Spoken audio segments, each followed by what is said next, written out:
Здравствуйте, друзья! Меня зовут Павел Иванов. Я писатель, специалист по работе с горем и скорбью, исследователь жизни после смерти и потустороннего мира. Автор книжного цикла «Жизнь после жизни есть, я знаю» и этого подкаста. В сегодняшнем выпуске я расскажу вам о том, как наше горе по умершим влияет на их посмертную судьбу. И вы поймете, почему перестать плакать и страдать по ним – это лучший выбор. Когда уходят наши родные и любимые люди, мы горюем.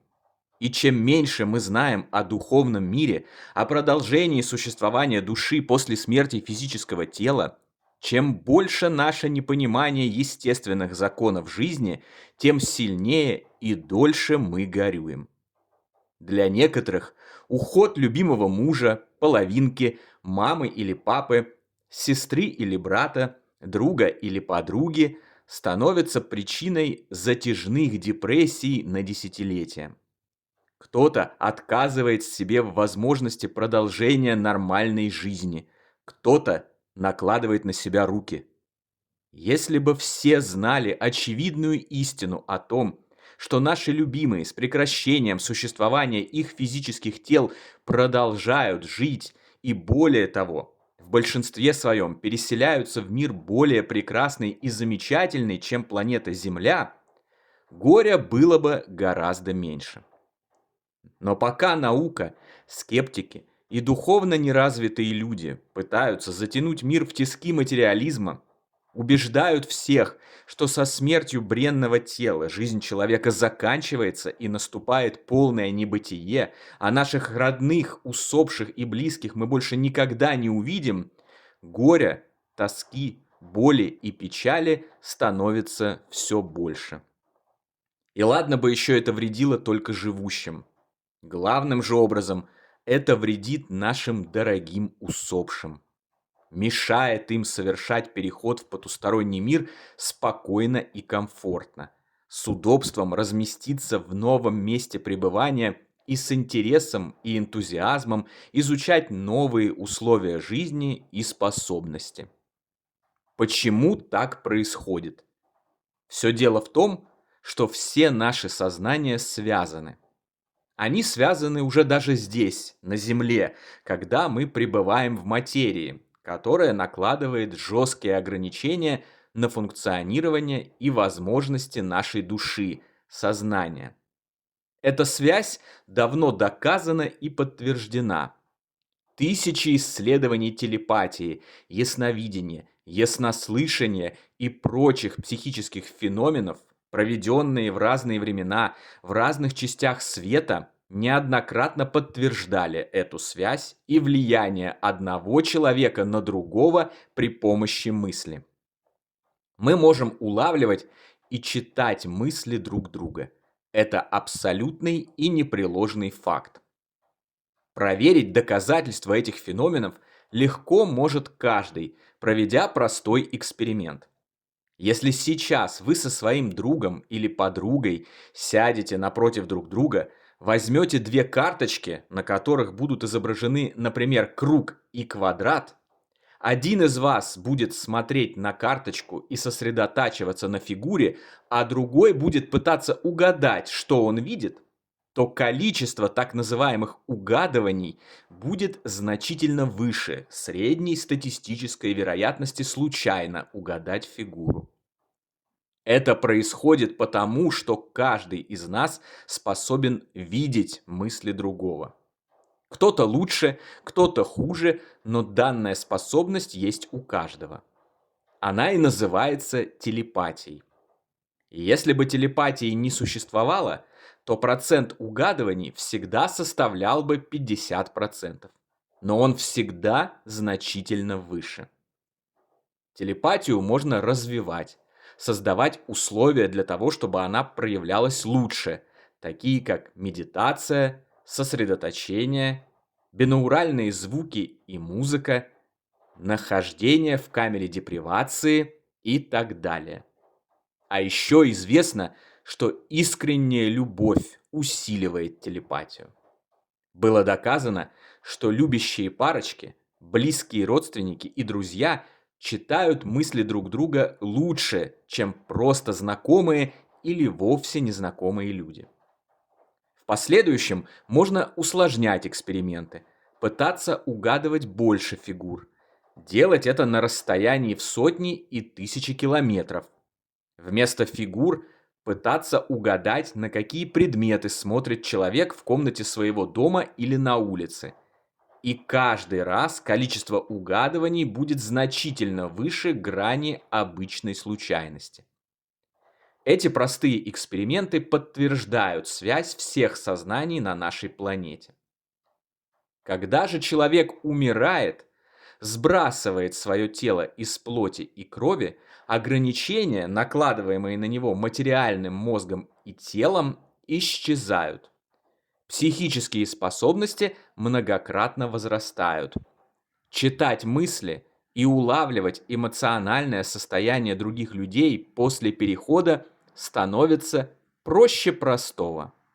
Даже несмотря на то, что после ухода усопшего из нашего мира его и близких разделяет невидимая перегородка, он чувствует их и их мысли как никогда прежде. Наши мысли, словно СМСки, долетают до усопшего в его новый мир и сообщают ему о том, как живут его оставшиеся на земле родные и любимые. Давайте обратимся, к примеру, с эмиграцией из какой-либо страны.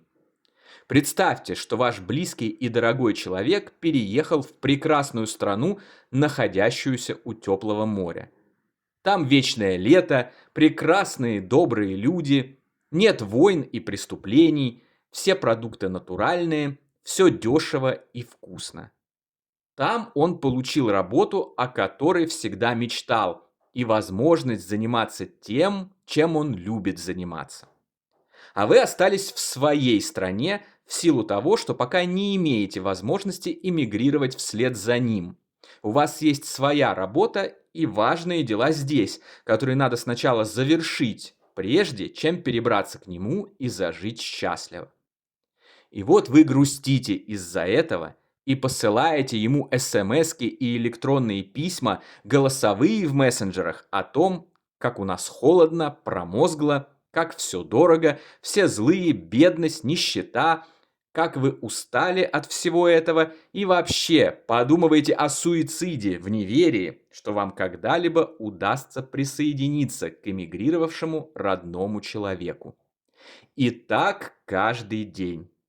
В сущности, это проявление нашего неприкрытого эгоизма. Будет ли человеку спокойно в его новом месте проживания? Сможет ли он наслаждаться своим новым домом и прекрасной работой, зная, что его родному и любимому плохо в его стране? Нет, он будет тревожиться и не находить себе места. Особенно из-за того, что у него нет возможности ничего изменить в этой ситуации. Он будет все время отвлекаться, грустить, переживать, нервничать и печалиться.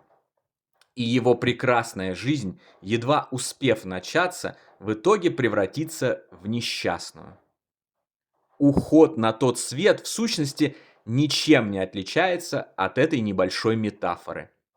Наше горе, депрессии, наши мысли о том, чтобы наложить на себя руки, это вот эти смски и голосовые в мессенджерах с жалобами, которые мы отправляем отшедшим 24 часа в сутки, 7 дней в неделю, 365 дней в году.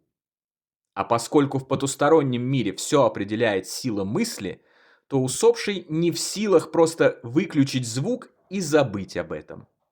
Влияние таких смсок очень сильно и даже губительно для сознания усопшего. Знания, собранные человечеством за последние несколько веков и зафиксированные в литературе, сообщают нам о том, что усопшие, столкнувшись с непрекращающимися горем и печалями своих близких, пытаются сообщить им о том, что это в корне неверное поведение. Во всех странах мира, независимо от происхождения, вероисповедания, цвета кожи и благосостояния, горюющие люди иногда видят сны, в которых их усопшие родные просят их прекратить горевать и чаще всего передают это через метафору, связанную с дождем и водой. «Не плачь, мне приходится ходить с зонтом. У меня все хорошо, но из-за тебя я по колено в воде. Вся намокла из-за твоих слез». И так далее. Зафиксировано огромное количество похожих друг на друга сообщений от усопших о воде.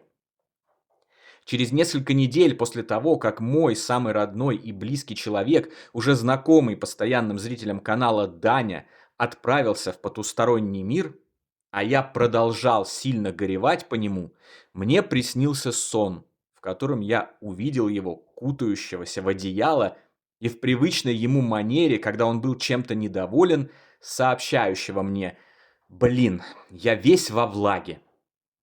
Сначала я не понял, о чем идет речь, какая еще влага, и подумал, что это просто дурацкий сон. Но спустя несколько дней я прочитал книгу о влиянии горя на усопшего, ознакомился с похожими случаями других людей и понял, о какой влаге он говорил. В книге Вернера Шибеллера, немецкого физика и исследователя потустороннего мира, которая называется «Влияние горя на усопшего», описан следующий случай.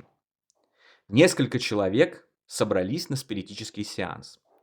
Среди пришедших на сеанс была женщина, несколько лет назад пережившая гибель своего сына. Все эти годы она продолжала безутешно горевать и не могла найти покоя. Во время сеанса через медиума явился и заговорил дух ее сына.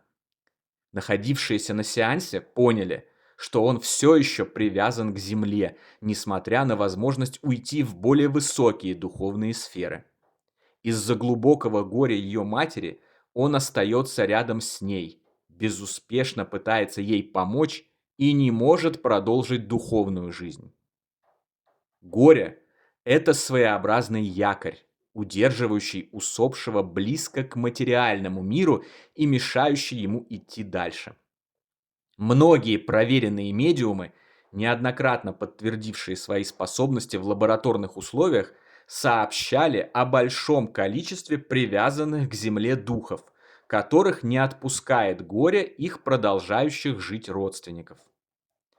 После смерти физического тела личность сохраняет свои черты и привязанности. Поэтому нет ничего удивительного в том, что, переживая за нас и наше состояние, наши любимые остаются рядом с нами и всеми силами пытаются нам помочь. У некоторых это получается. Многие люди сообщают о том, что им являлись их родные и близкие после смерти и успешно доносили до них мысль о том, что у них все в порядке и переживать не стоит. Это может происходить посредством явлений, зрительных образов, слуховых или метафорических, в виде настойчиво звучащей музыки, невесть откуда появляющихся бабочек или радуг.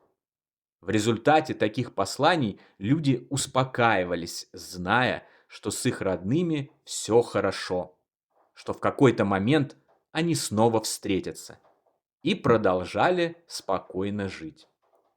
Я неоднократно чувствовал волны любви и утешения, явно исходившие от Дани и моментально успокаивавшие меня в моменты сильных провалов в тоску и печаль. Слышал внутренний голос, подсказывавший мне, какие книги и ресурсы мне надо изучить, чтобы узнать, что он на самом деле не умер. Получал другие сообщения, о которых я вам уже рассказывал в других подкастах. В конце концов, это дало мне необходимые знания и утешило, а я почувствовал, что Даня, веселый и радостный, довольный, что все получилось, пошел дальше. Полагаю, что такой счастливый исход стал возможен, потому что в жизни мы с ним были очень близки. Что называется, плавали на одной волне, читали мысли друг друга, еще находясь в физических телах. Поэтому, тем более, после сброса Даней материального костюмчика, особых сложностей в том, чтобы доставить его родному человеку необходимые сообщения, не возникло. Кто-то же после ухода не может помочь своим любимым и вынужден просто бессильно метаться рядом с ними на протяжении многих лет, пока они горюют и находятся в глубокой депрессии.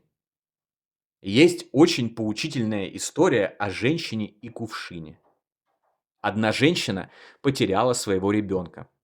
Он умер из-за тяжелой болезни. Она плакала день и ночь, спрашивала Господа Бога, за что ей послано такое несчастье, и никак не могла успокоиться. Однажды ночью ее ребенок явился ей в образе духа и показал кувшин, до краев наполненный жидкостью. «Мамочка, у меня все прекрасно. Я счастлив с Богом. Но посмотри, сколько слез ты наплакала, горюя по мне. Если ты проронишь еще хотя бы одну слезинку, кувшин переполнится, и я не смогу быть счастливым». Закончив свою речь, образ ребенка испарился, а женщина с тех пор не проронила ни одной слезинки. Вот почему крайне важно не погружаться с головой в горе и тоску. Вот почему крайне важно получать знания о нашей истинной духовной природе. Вот почему крайне важно порадоваться за наших любимых отшедших и их новую прекрасную жизнь. Не проявлять собственный эгоизм и отправлять им только приятные смски о том, что хоть может нам и тяжело, но у нас все хорошо, что мы отработаем в отпущенное нам на земле время все, что должны, и выдержим все уроки и испытания. Мы будем радостно ожидать новой встречи, которая обязательно состоится, когда мы завершим свои дела здесь, и так называемое начальство отпустит нас туда, где наши любимые уже готовят нам шикарную встречу в наш истинный и великолепный духовный дом. На сегодня это все, дорогие друзья. Подписывайтесь на наш канал, ставьте лайк, поддерживайте нас донатом. Приходите в наши каналы в мессенджерах. Приобретайте наши книги цикла «Жизнь после жизни есть, я знаю» и «Онкология и душа». Все необходимые ссылки вы найдете в описании видео. Всего вам самого лучшего, волшебного и замечательного. До новой встречи. Всегда ваш Павел Иванов.